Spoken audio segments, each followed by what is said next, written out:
2 दिन से ज्यादा हो गए सौरभ भाई, भारत को नर्क बता रहा है हमारा देश, हमारा फ्रेंड डोनाल्ड ट्रंप। हम बता रहे हैं नहीं जी ये उचित टिप्पणी नहीं है, बस बात खत्म। वो हमें नर्क बताएगा, हम कहेंगे अरे अरे उचित टिप्पणी नहीं, फिर वो उस पर जामा उड़ा देंगे कि नहीं नहीं भारत तो हमारा बहुत अच्छा मित्र है, बात खत्म। देखिए संदीप जी, भारत की आन बान शान, भारत के बारे में कुछ भी कहने वाला दुनिया में कहीं कोई भी व्यक्ति हो, कोई भी मुल्क हो, हम उसे स्वीकारते नहीं है, मानते नहीं है। तो क्या किया हमने? और उसकी निंदा और आवश्यकता पड़ने पर उसको उसी तरह का उत्तर देने के लिए हम कब सक्षम देंगे? हैं और तत्पर उसी तरह का उत्तर कब देंगे? 1 साल हो गया लगातार मैं ये सवाल पूछ रहा हूं, हमारी संप्रभुता पर हमला करता है डोनाल्ड ट्रंप, कहता है सीज फायर मैंने कराई, मैंने धमकी दी, कारोबार बंद कर दूंगा, टैरिफ ज्यादा लगा दूंगा, परमाणु हथियार इस्तेमाल कर रहा था भारत, ऐसे अनर्गल आरोप लगाता है, हमारे भारतीयों को बेड़ियों में जंजीरों में भेज देता है, प्रधानमंत्री के बारे में कहता है मैं करियर तबाह कर सकता हूं, और हम सुने जा रहे हैं। देखिए संदीप जी, भारत, भारतीयता और भारत के लोगों के बारे में कोई कुछ भी ऐसा कहता है तो हम जवाब देने में सक्षम हैं। क्या जवाब दिया? अरे सक्षम तो है, वो सक्षमता कब दिखाएंगे? संदीप जी उसी बात को पूरा कर रहा हूं, बता रहा हूं, हमारी विदेश नीति आज दुनिया के तमाम मुल्कों में, दुनिया के तमाम देशों के साथ हम अपनी सामर्थ्य और शक्ति के लिए जाने जा रहे हैं, पहचाने जा रहे हैं, और आज विश्व मंच पर हम खड़ा होकर पता नहीं आपके मार्गदर्शक मंडल में है, एक मिनट प्रोफेसर साहब, आपके मार्गदर्शक मंडल में है, अब उसकी बैठक होती है या नहीं मैंने तो देखी नहीं, पर मार्गदर्शक मंडल में ही है ना मुरली मनोहर जोशी, कद्दावर आपके नेता, राष्ट्रीय अध्यक्ष भी रहे, केंद्रीय मंत्री भी रहे। ये विश्वगुरु जो आप बता रहे हैं, वो कह रहे हैं विश्वगुरु हुआ करते थे, अब तो नहीं है। मुरली मनोहर जोशी कह रहे हैं, मैं नहीं। संदीप जी, विश्वगुरु होने की बात नहीं है, दुनिया में खड़ा होने की बात है। दुनिया आपको किस तरह से सुनती है, दुनिया किस तरह से जानती है, आपको हेलोल बता रही है। आज भारतीयों को लैपटॉप हाथों में लिए घूमने वाले गैंगस्टर, आतंकी, दहशतगर्द बता रही है।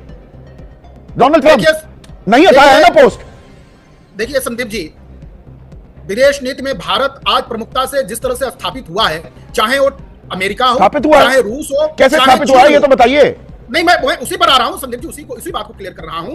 भारत आज सक्षम है और आवश्यकता पड़ने पर, हाँ एक बात मैं आपकी बात सुनने के बाद ये साफ कर दूं कि अमेरिका को कहने का जो भी अधिकार है, जो भ्रम है पाल रखा है, भारत उचित समय पर, उचित समय कब आएगा? अच्छा, वो पंडित जी को बुलाओगे, शुभ मुहूर्त निकलवाओगे? कोई पंडित जी की नहीं, लेकिन एक बात तय है कि आज दुनिया भर के मंचों पर भारत सीना खोल छोक एक राष्ट्रपति भारतीयों पर ऐसे गंभीर, ऐसे बेहुदे आरोप लगा रहा है कि ये लोग 9वें महीने की अपनी पत्नियों को, गर्भवती जो होती हैं, अमेरिका ले आते हैं ताकि यहां पर बच्चा पैदा हो और नागरिकता मिल जाए। How dare they! इस मानसिक पागलपन को भारत कभी स्वीकार नहीं करता। हम इस तरह स्वीकार नहीं करते। अभी इस महीने व्यापारिक समझौता करने वाले हैं हम अमेरिका के साथ। संदीप जी, व्यापार के अलग रिश्ते होते हैं। अच्छा, व्यापार के अलग रिश्ते होते हैं, तो राष्ट्रहित को बेईमानी हो जाते हैं। सरोपरि है, राष्ट्रहित नहीं है। भारतीयों की ऐसे बेइज्जती की जाए, उन्हें कहा जाए कि लैपटॉप हाथ में लिए घूमने वाले ये आतंकी हैं, अपनी बीवियों को लेकर आ जाते हैं 9वें महीने में यहाँ पर डिलीवरी कराने के लिए, देश को नर्क बताया जाता है, भारतीयों को बेड़ियों में बांधकर वापस भेजा जाता है। बिल्कुल हम बर्दाश्त नहीं करते हैं। अरे वॉक द टॉक ना प्रोफेसर साहब, who is walking the talk? हम जवाब दे देंगे ये गलत हो रहा है। Who will walk the talk? बिल्ली के गले में, अमेरिका के गले में घंटी कौन बांधेगा? ये नाकाबिले बर्दाश्त है। How dare you talk to us like that? ये कब बोला जाएगा? एकदम स्वीकार्य नहीं है, बिल्कुल स्वीकार्य नहीं है। स्वीकार्य नहीं है तो कब बोलेगी सरकार? कब बोलेगी ये बात? समय आने पर हम सक्षम है। समय आने पर फिर वही शुभ मुहूर्त की बात हो गई। और वहां पर आरएसएस से ही जुड़े हैं, आप भी जुड़े हैं, आरएसएस से राम माधव जुड़े हैं, राष्ट्रीय महासचिव भी थे बीजेपी के। वो क्या कह रहे हैं? तेल खरीदने पर रोक लगा दी ईरान से, रूस से तेल खरीदना बंद कर दिया। आप मेरे साथ झगड़ते थे, आपके सहयोगी कह रहे हैं कि हां हमने रोका। वो कह रहे हैं कि 50% टैरिफ लगवाने को तैयार हो गए, 18% के लिए भी मान गए। अब कहां कमी रह गई? गुहार लगा रहे हैं अमेरिका में बैठ के, हडसन इंस्टीट्यूट में। यह आलम हो गया भारत का। देखिए संदीप जी, राम माधव के बयान और राम माधव की प्रतिक्रिया दोनों बात साफ कर चुके हैं और सामने है। अच्छा, सामने लेकिन देश का दुर्भाग्य क्या सामने आ गया? ये उनके मुंह में किसने शब्द डाले थे? ये शब्द, ये ज्ञान इनके पास कहां से आया? और ये गलत ज्ञान कैसे आया? और वहां खुलकर बोल रहे हैं जहां पर दत्तात्रेय होश वाले भी बोले। मतलब आप हमें इतना मासूम समझ रहे हैं, इतना नादान, कि ऐसे ही गफलत में बोल गए राम माधव। ये तो सच्चाई बोल रहे थे, बाद में किसी ने फोन लगाया कि चुपचाप बयान वापस ले लो। देखिए संदीप जी, राम माधव का बयान और राम माधव की प्रतिक्रिया दोनों बात बाहर आ चुकी है। मुझे लगता है इसलिए राम माधव उसके लिए वो उत्तरदायी है। वो अच्छा, वो देश का अपमान नहीं कर रहे, देश का अपमान नहीं कर रहे, झूठ परोस कर। अगर ये झूठ है जैसा आप बता रहे हैं तो देश का, ये राहुल गांधी ने कहा होता तो क्या करते आप? अब तक तो पूरे देश में ढोल नगाड़े बजा दिए होते, देश का अपमान हो गया, देश का अपमान हो गया। देश का अपमान नहीं, देश को तो गिरवी रख रहे हैं, देश को तो बेच रहे हैं, भारत को तो मार्केट में बेच रहे हैं। कौन बेच रहा है? यहां पर तो राम माधव ये बात कह रहे हैं कि रूस से तेल लेना बंद कर दिया, ईरान से तेल लेना बंद कर दिया, 50% टैरिफ के लिए भी तैयार हो गए, और क्या करें जी, फिर भी अमेरिका हमें डराता रहता है। तो गिरवी किसने रखा है? देखिए संदीप जी, इस बात को समझने की जरूरत है कि अच्छा। भारत की विदेश नीति में रूस से हमारे अच्छे संबंध है, ईरान से हमारे पारंपरिक मैत्रिक संबंध अच्छा, है, ईरान से हमारे तेल लेना सभी- शुरू कर दिया हमने, है ना? नहीं, 7 हमारे लाख संबंध है, हम 7 लाख हम संबंध है, अपनी संबंधों सुविधा, का क्या अपनी करेंगे? सुविधा। संदीप जी, आप प्लीज इस बात को जरा क्लियर दर्शकों को हो जाने दें। हम अपनी सुविधा, अपनी सहूलियत से अपनी भारत में जिसको लाभ हो सुविधा रहा है, और उसके हिसाब सहूलियत से के हम- हिसाब से जवाब देंगे। कुछ फर्क नहीं पड़ेगा। ये देश ये सवाल मैंने पूछा, और ये सवाल मलूक नागर आपसे भी, इंडिया को हेल होल जो बताए, हम उसे सीधा क्यों नहीं कहते यू गो टू हेल? देखिए, भारत ने कड़ा ऐतराज दर्ज कराया और पूरा तरीके से उसकी निंदा की, और अमेरिका के जो राजदूत हैं उन्होंने कहा भारत एक महान देश है।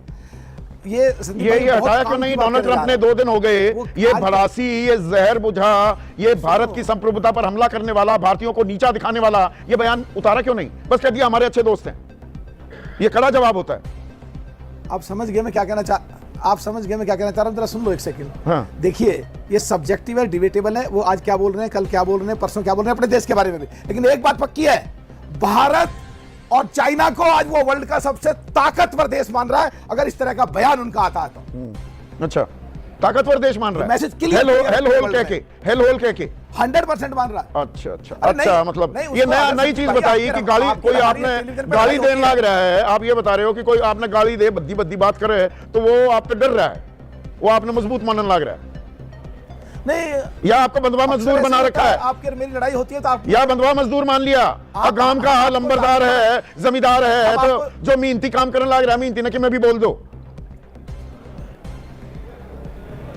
भाई चौधरी साहब, हमने तकड़ा एंकर मानते हैं, इसीलिए तो जोर से बोलना पड़ता है, बहस करनी पड़ती है, बात काटनी पड़ती है, बीच में कूदना पड़ता है। आपके तकड़ा माने ना हमने, हम तो हमने तगड़ा मान लिया डोनाल्ड ट्रंप, तुम्हारा मुंह नहीं खुलता।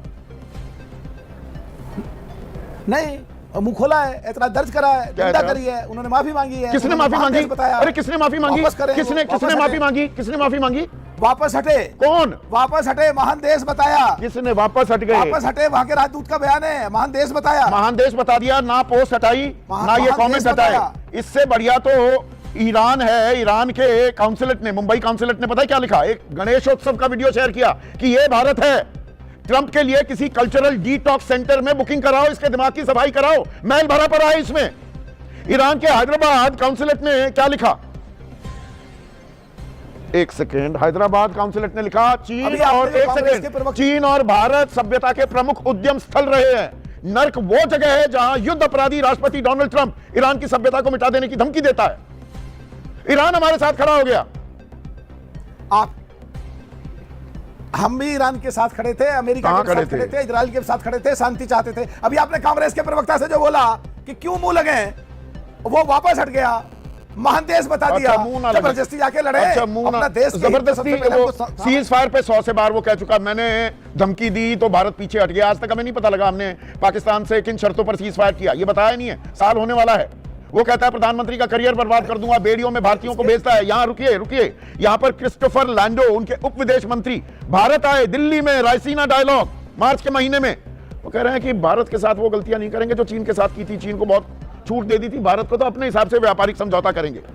हावर्ड लुटकिन सितंबर 2025 में कहता है भारत बातचीत की मेज पर वापस आएगा और माफी मांगेगा। पीटर नवारो ट्रंप का सलाहकार रह चुका, वो कह रहा है ब्राह्मण भारतीय लोगों की कीमत पर मुनाफा कमा रहे हैं और हमें इसे रोकना होगा। और हर बार खामोशी, चुप्पी। क्यों? आपने गिनती के 12 प्रश्न दाग दिए, एक जवाब देते ही बीच में कूद जाओगे। इस देश के प्रधानमंत्री ने संसद में खड़ा होकर कह दिया, किसी ने नहीं रुकवाया, किसी ने नहीं कराया, हमारा देश के हित हम सबसे पहले जानते हैं, और बाकी सारे प्रश्नों के भी आपके जवाब दे सकता हूं, पर आप बोलने दोगे नहीं। अच्छा, ईरान और रूस से हमने तेल लेना बंद कर दिया, 50% टैरिफ भी मान लिया, फिर 18 पर भी मान गए, और क्या चाहते हो जी हुजूर। ये राम माधव सही कह रहे थे ना, फिर इस पर तो रोज मुझसे लड़ते थे। आप कहते थे कहां से ले आते हैं जानकारी। राम माधव ने तस्दीक कर दी, 7 समंदर पार। राम माधव जी का गैर जिम्मेदार बयान था, उन्होंने वापस लेके अपनी बस। गलती सुधार ली। ऐसा इसका मतलब अल्टीमेटली आखिर में जो वाइंड अप बस करा, उन्होंने गलती साफ कर दी कि उन्होंने गलत उनकी कहा। जो गलती तो हो आप गई इस बात का वापस कोई ले औचित्य लिया। नहीं है। अब वो जैसे प्रधानमंत्री को आतंकवादी कहा और जो बिल्कुल नहीं कहना चाहिए था, मल्लिकार्जुन खड़गे ने उन्होंने कहा नहीं मैं आतंकित शब्द इस्तेमाल करना चाह रहा था, पर कोर्ट में एफआईआर, वो थाने में एफआईआर दर्ज हो गई, अदालत में मामला भी शुरू हो गया। पर राम माधव ने माफी मांग ली तो गलत था, मैं इसे सही बयान क्यों ना मानूं? यहीं पर दत्तात्रेय होसबोले भी बोले। देखिए, तो आप देश के नामचीन एंकर हैं, आपको देश के नागरिक होने की वजह से कुछ क्या एक्शन लेना चाहते हो आप करो। और जहां तक बात है कांग्रेस के एक्शन में, अध्यक्ष वही की तो बात थी, एक्शन तो उनका सरकार को लेना है, गैर बयान था, गलत एक्शन बयान तो था, सरकार को गलत लेना। इसमें बास्टर्ड शब्द का भी, जिसका मतलब होता है सीधा सीधा हरामखोर, ये शब्द भी देशों के लिए इस्तेमाल कर रहा है डोनाल्ड ट्रंप, ईरान के लिए किए, अब हमारे लिए नर्क शब्द का इस्तेमाल। तो दिबांग हम सीधा सीधा क्यों नहीं बोल देते you go to hell, you why don't you mind your own business, we'll run our country the way we want to run it. बिल्कुल, मुझे लगता है कि बिल्कुल बोलना चाहिए और जोर से जवाब क्योंकि देना भाषा की चाहिए। मर्यादा डोनाल्ड ट्रंप तो रख नहीं रहा, हमने ही ठेका उठाया है। कोई मर्यादा नहीं रख रहा जब आपकी बात हो रही है तो। हाँ। आपको कहा कि आपकी इकोनॉमी डेड इकोनॉमी है। हाँ। आपने इसका उल्लेख टैरिफ नहीं किंग किया। हो, मैं तुम्हें सीधा करूंगा, मुझे सीधा करना आता है, तो अगर I can destroy the career, रूइन the career of your prime minister. अगर आपकी इकोनॉमी के बारे में ऐसा बोल रहा है, ऑपरेशन सिंदूर के बारे में लगातार झूठ बोल रहा है, हाँ। तो और आप उसका जवाब न दें। देखिए क्या है, मोहल्ले में कोई दादा होता है, उसकी दादागिरी आप सहते जाइए तो आपके छाती पे चढ़ जाएगा।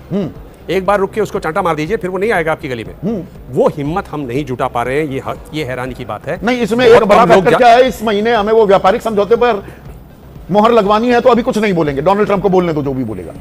बिल्कुल ये एक बाध्यता हो गई है क्या? बिल्कुल, आप इतने दबे जा रहे हैं। देखिए, बहुत कम लोग नाम जानते होंगे। पेड्रो सांचेज ने जवाब दिया स्पेन के, पेड्रो सांचेज नाम है उनका जी। और जवाब दिया, और ऐसा जवाब दिया कि फिर वो सीधा हो गया।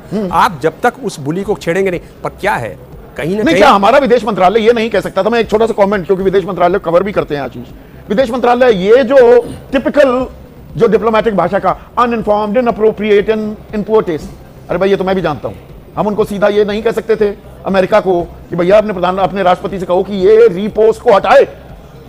सर, ये एक तो मेरे हिसाब से कोई डिग्निफाइड रिस्पांस नहीं था। आप बिल्कुल ठीक कह रहे हैं, हमें और सख्त लहजा दिखाना चाहिए था, एम्बेसडर को समन करना चाहिए था, डीमार्च इशू करना चाहिए था, कोई तो बड़ा डिप्लोमेटिक कदम उठाना चाहिए था। और एक बात आप देखिए, इन्होंने अपने बयान में लिखा है on social media post, president Trump का जिक्र नहीं किया। ये बात कर रहे हैं जो उन्होंने लिखा है, इतनी हिम्मत नहीं है कि रीपोस्ट किया हुआ है, राष्ट्रपति ने एक सेकंड एंडोर्स किया है। और यहां पर एक और चीज आप दोनों से मैं साझा करना चाहूंगा, दर्शकों से भी, ये अमेरिका का जो भूत ऐसा भौकाल बना रखा है, अभी 2-3 हफ्ते पहले की बात है, शो करने के बाद मैं दिल्ली जा रहा था तो सड़क रोकी हुई, अब 10 मिनट हो गए, 15 मिनट हो गए, तो कहीं पहुंचना था मुझे टाइम पर, मैं उतरा, मैं पुलिस वाले से मगा रहे भाई साहब, मैं देसी भाषा में, मां कौन लग रहा है? बोले जी वो अमेरिका का राजदूत है। आप दोनों ने इतने विदेशी दौरे किए हैं, क्या भारतीय राजदूत के लिए न्यूयॉर्क में सड़क रोक दी जाएगी? वहां पर आधे घंटे के लिए नोएडा में ट्रैफिक जाम कर दिया गया कि अमेरिकी राजदूत जाएगा। ये आलम है दिबांग। बिल्कुल यही है। और देखिए, अगर चूंकि आप डिटेलिंग पसंद करते हैं, जो भारत का जो रिएक्शन आया, ये दूसरा रिएक्शन है।